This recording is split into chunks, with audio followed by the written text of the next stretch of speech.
আসসালামু আলাইকুম, কেমন আছেন ভাই ও বোনেরা? আজকে আবার বিরিয়ানি রান্না করব। আর আমি সবসময় একটু ভিন্ন রকম বিরিয়ানি রান্নার চেষ্টা করি। আজকেও ভিন্ন রকম রান্না করেছি।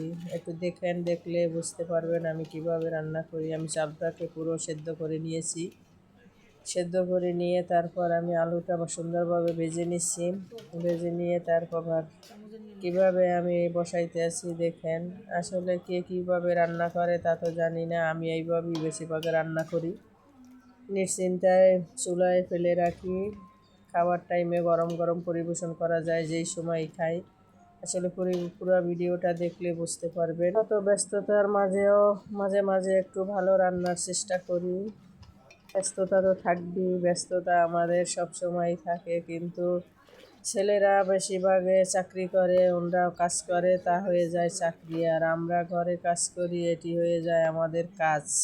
আমাদের চাকরির কোনো বেতন নাই, বিনা বেতনই চাকরি। তারপরও কতটা অজুহাত শোনা লাগে তা আল্লাহ পাক জানে। তাই আমি ধাপে ধাপে আলুগুলো দিয়ে দিছি, মাংসগুলো রান্না করা মাংসগুলো দিয়ে দিছি, দিয়ে আমি ভাপে বসাবো এটাকে। দেখেন পুরা আলুগুলো এখন দিয়ে দিলাম, দিয়ে মাংসগুলো যতগুলো মাংস আছে সব আমি দিয়ে দেবো এখন। দিয়ে কতক্ষণ ভাপে রান্না করব দেখতে থাকেন। পুরো ভিডিওটা দেখলে আসলে ভালো লাগবে, হয়তো রান্না করে খেতে পারবেন, না হয় একটু তো করতে পারবেন। ভাইদেরকে বলবো এবার একটু ঈদে দান সৎকার এটা একটু বাড়াইয়ে দেন। যদি আপনারা দান সৎকার বাড়াইয়ে দেন তাহলে আপনাদের বউরা আপনাদের পকেট থেকে টাকা চুরি করবে না। প্রতি বছরই ঈদ আসে, আসলে প্রতি বছরই ঈদে চাহিদা একটু বেশি মেয়েদের। তাই চাহিদা অনুযায়ী টাকা পয়সা না পেলেই পকেট থেকে টাকা চুরি করা আরম্ভ হয়ে যায়।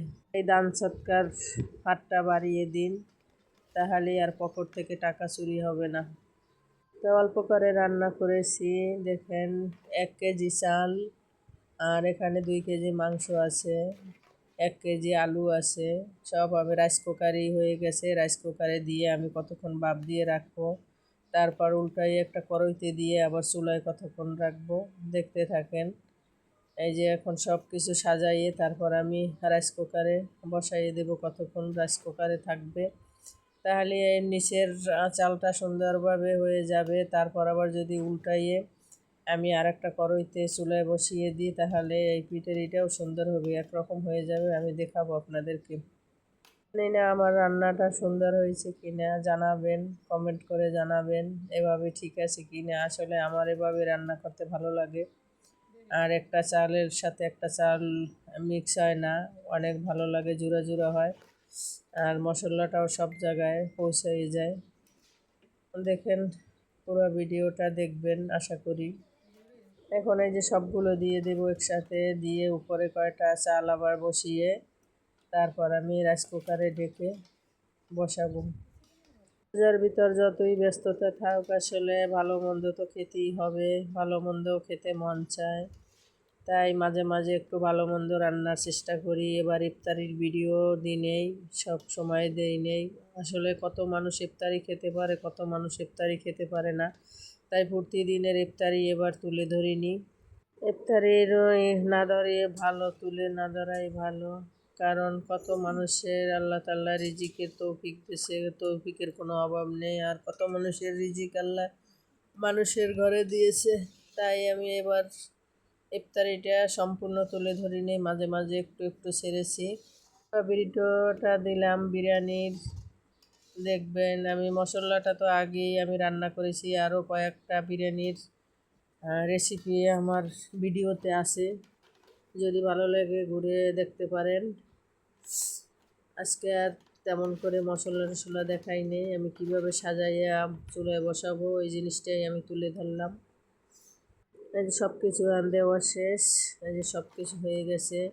আর পুরো 1 কেজি চাল, 2 কেজি গরুর মাংস, 1 কেজি আলু, পুরো ভরপুর এক পাতিলি হয়েছে। এই যে রাইস কুকারে পুরো ভরপুর দেখেন, বেশিও হয়নি কমও হয়নি। আমি কোনো সময় কম রান্না করি না, একটু বেশি রান্না করি, যেন 2-1 জন মানুষ যদি এসে পড়ে যেন খেতে পারে। এই যে রাইস কুকারে বসাই দিলাম, রাইস কুকারে বসানোর পরে আমি উল্টোই আর একটা পাতিলে যে বসাই, এই জিনিসটা আসলে দেখানো হয়নি। এই যে দেখেন, উল্টোই কড়াইতে বসিয়ে আমি কতক্ষণ গ্যাসের চুলায় রেখে দিছি। এখন এই পিঠ সম্পূর্ণটা সুন্দর হয়েছে। আসলে এখন আমি এটা বাড়াবাড়ি করব না, একটু পরে খাবে। তাই যদি এখন লাড়াচাড়া করি তাহলে হয়তো বিরিয়ানিটা ঠান্ডা হয়ে যাবে। আর এই বিরিয়ানিগুলো ঠান্ডা হয়ে গেলে ভালো লাগে না। কেমন হয়েছে আমার ভিডিওটা জানাবেন, কমেন্ট করে জানাতে